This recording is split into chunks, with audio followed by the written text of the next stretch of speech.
Razor പുരട്ടുക. അല്ലോ ഈ ലേതാ പറഞ്ഞ റേസർ ഇതായി.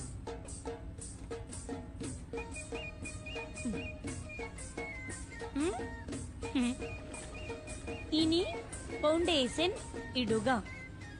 ഫൗണ്ടേഷൻ ഏട്ടാടണ്ടേ? ഇതേതാ ചെറുപ്പ വായിക്കാൻ പറഞ്ഞോടില്ലത്? ഏതാ ഫൗണ്ടേഷന്? കണ്ടിട്ട് ഫൗണ്ടേഷൻ ആണെന്ന് തോന്നി.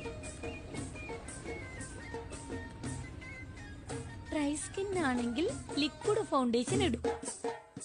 ഓയിലി സ്കിൻ ആണെങ്കിൽ മാറ്റ് ഫൗണ്ടേഷൻ ആണ് നല്ലത്. ഇഞ്ച സ്കിൻ ഓയിലാണോ ഡ്രൈ ആണോ നമ്മളെങ്ങനെ അറിയുവോ? ഫൗണ്ടേഷൻ ഇടുന്നതിന് മുമ്പ് ബേസ് ഇടുന്നത് നല്ലതായിരിക്കും.